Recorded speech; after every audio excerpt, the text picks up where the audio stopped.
কথা কই গেল আমার বড় কোনে গেছে তা কিটা কবে ও নানা নানা ও নানা কিটা কবে ও নানা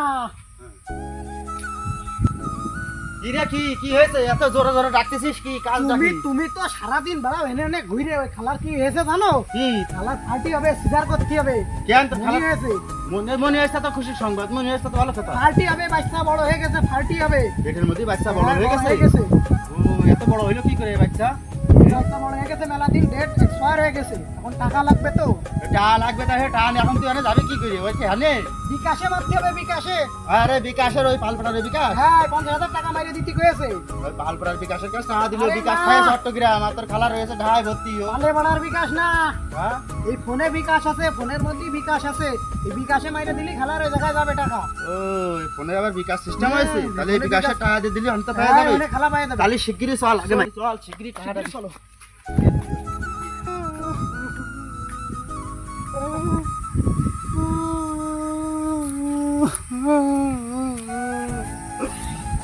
কি সর্বনাশ হয়ে গেল রে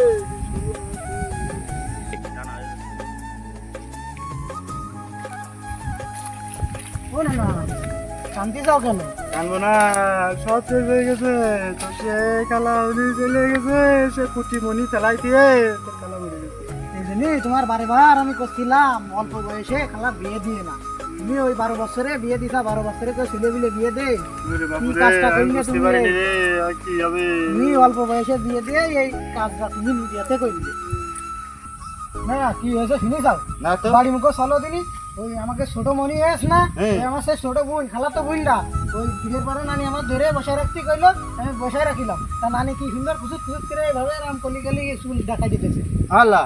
তুমি শুনোনি না চুল কাটি ফেলাইছে হ্যাঁ, চুল কাটি ফেলাইছে আরে সর্বনাশ করেছ রে এই চুল কাটলে কি হয় জানিস কেন কি হয় ওই 8 দিনের দিন ওই বাচ্চার চুল কাটেছে হ্যাঁ ওই বাচ্চার ওই মাথার শিরা সব ভাসে রয়েছে ওই চুল কাটেছে যাত কোন ওই বাচ্চার শিরায় তো চাপ লেগেছে ওই রক্ত জমে যাবে ওই বাচ্চাদের যে কোনো ধরনের আলাদা যে কোনো ধরনের শারীরিক প্রতিবন্ধী হবে ওই বাচ্চা যত বড় হবে তত ওদিনই তাহলে আর কি খাইন বাদালাম আর ওই গালে কি দিলি মধু হ্যাঁ আরে আল্লাহ করেছিস কি এই মধু দিছিস হওয়ার সাথেই এটা নানি কইছে দিতি মধু এখন দুধ খাচ্ছে বাচ্চায় না হ্যাঁ খাবে না তো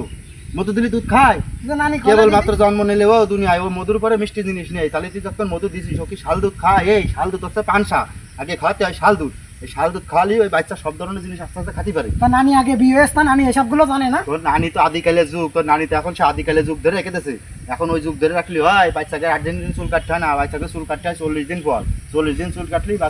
বাচ্চার মাথার শক্ত থাকে বেলেটা কাটে গেলেও সমস্যা হয় না আর এই 7 দিন চুল কাটেছিস ওই যে মাথার উপরে যে শিরাগুলো সব রক্তের ওই শিরা ওই প্রত্যেক শরীরের ব্রেনটের যত মেধা যত শক্তি যত ব্রেনটের যত বুদ্ধি শুদ্ধি সব ওই মাথার উপরে থাকে ওইগুলো ওই বেলেটা চাপ লেগে নষ্ট হয়ে যায় বাচ্চার নেশারা আলায় তারপরে আলাদা খাটো হয় তা আগে কবে চলো তুমি বাড়ি মুখো সর্বনাশ করেছে আপনারা কখনো এই ভুল করবেন না আপনারা কখনো বাচ্চাদের 8 দিনের দিনে চুল কাটবেন না খবরদার কারণ বাচ্চাদের 8 দিনের দিন চুল কাটলেই বাচ্চাদের মাথার উপর যে শিরা থাকে এই শিরা যদি কাটে নাও যায় যদি কোনো ধরনের এসে চাপে এই শিরা বসে যায় তাহলে এই বাচ্চা যত বড় হবে যে কোনো ধরনের শারীরিক প্রতিবন্ধী এই বাচ্চা হতে পারে এতে কোনো সন্দেহ নেই তাই আপনারা চুল কাটবেন 1 মাস 10 দিন পরে তাহলে বাচ্চার মাথা শক্ত থাকবে তখন মাথা কাটে গেলেও কোনো সমস্যা হবে না বিশেষ করে বাচ্চা হওয়ার সাথে সাথে বাচ্চার বুকে কোনো মিষ্টি জিনিস দেবেন না তাহলে ওই বাচ্চা মায়ের শাল দুধ টানতে পারবে না তাহলে মায়ের শাল দুধ না টানলে বাচ্চা সুস্থ হবে না মায়ের শাল দুধ প্রথমেই বাচ্চার মুখে দেবেন তার কারণ এটা পানসা ওইটা খাইতে পারলে পরে যে কোনো জিনিস ওই বাচ্চা খাবে কিন্তু প্রথমে যদি বাচ্চাকে মিষ্টি দেওয়া হয় তাহলে ওই বাচ্চা পরে ওই শাল দুধ টানবে না তখন এই কবিরাজ বাড়ি সে কবিরাজ বাড়ি করতে করতেই এই বাচ্চাকে আপনারা নিজেরাই নষ্ট করে ফেলবেন